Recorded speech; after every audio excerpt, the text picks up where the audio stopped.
Opening the Bible can feel overwhelming: ancient words, distant stories, and the question, where do I start? You're not alone if you've ever felt lost with an open Bible longing to connect with God. The Gospel of Mark is your front row seat to the most incredible story ever told. Mark's Gospel is short, action-packed, and focused on one question: who is this Jesus? You'll walk with the disciples, see Jesus' power, and wrestle with their confusion. Mark doesn't just tell you about Jesus, he shows you, then asks, what do you think? This guide will walk with you through Mark section by section, like a drama in 3 acts. You don't need to be an expert, just come with an open heart. As you read, you may find the book reading you, asking, will you follow this king? Mark's story is an invitation to discover Jesus for yourself. Let's begin the journey. Every story has a storyteller, and Mark's Gospel comes from John Mark.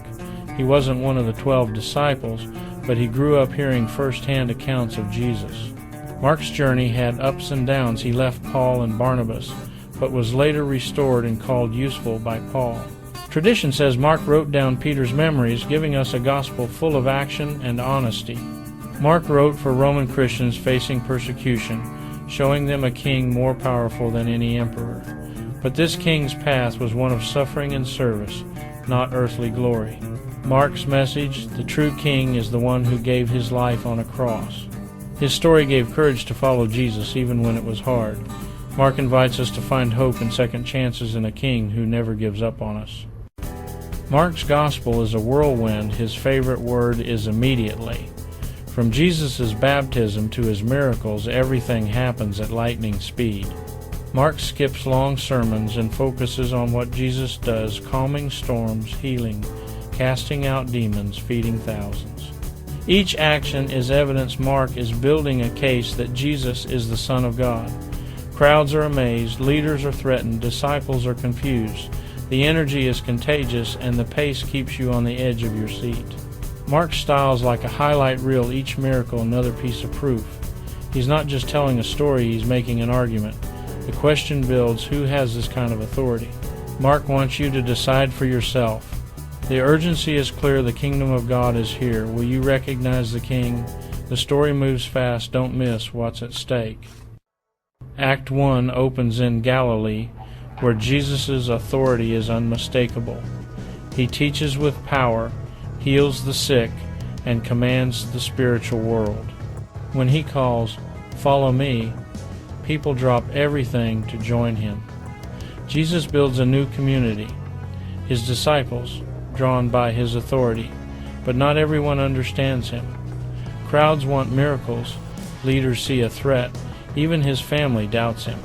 The disciples, closest to Jesus, are often confused and afraid. After calming a storm, they ask, "Who is this, that even the wind and sea obey him?" Mark shows us discipleship is a journey, not instant understanding. If the first followers struggled, it's okay if we have questions too. Jesus invites us to follow even when we don't have all the answers. The journey is about trust, not certainty. Act 1 sets the stage for discovering who Jesus really is.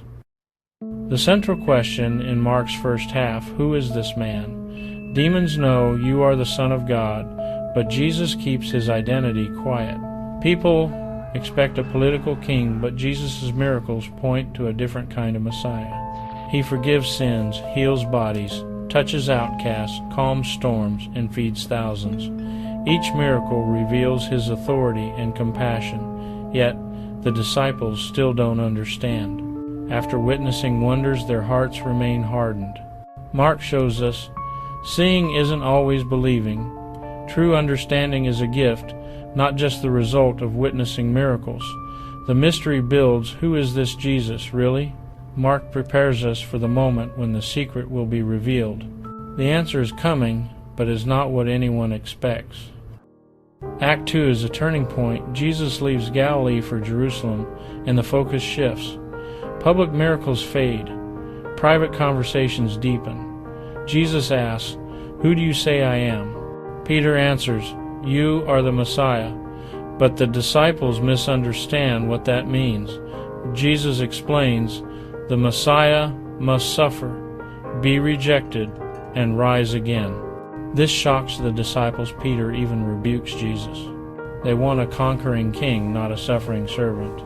Jesus teaches, "If anyone would come after me, let him deny himself, take up his cross, and follow me." Following Jesus means self-denial, sacrifice, and walking the path of suffering. The call is clear.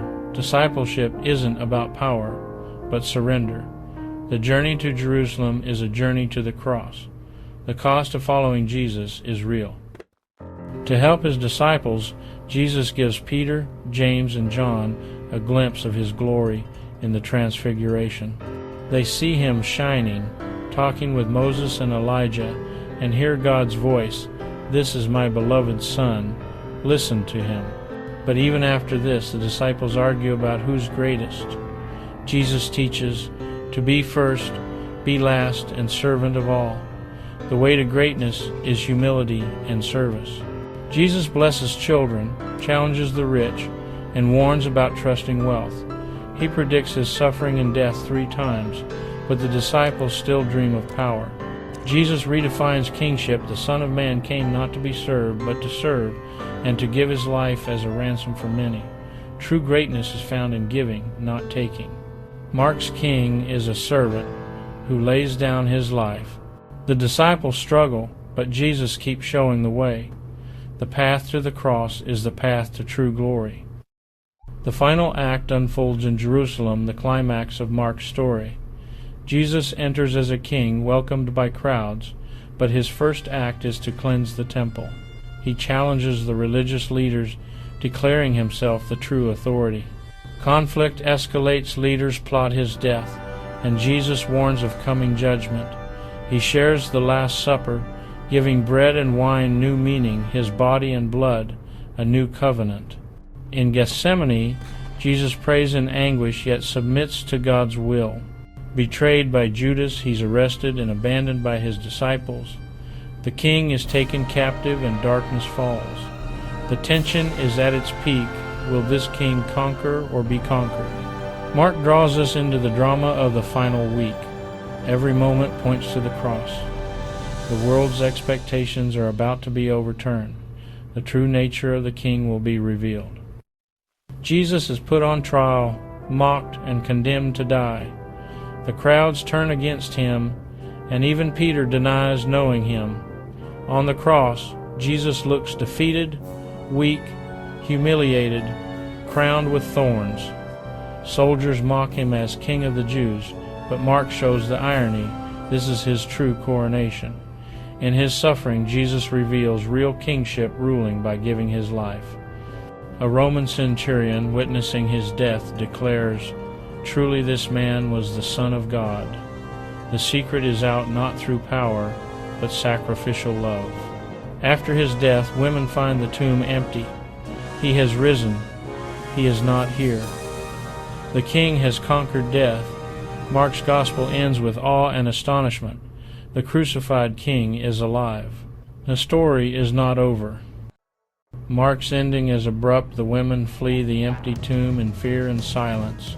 There's no reunion, no final speech, just a challenge. The story feels unfinished on purpose. Mark invites you to step in. What will you do with the news of the risen king? The resurrection is a beginning, not an end. The message must be carried forward by you. Mark has shown you Jesus' power, compassion, and sacrificial love. Now, the question is yours. Who do you say Jesus is? Will you follow him or stay silent? Mark's gospel is an invitation to write the next chapter with your life. The choice is yours. The story continues through you. Will you take up your cross and follow the risen King? What will your chapter say?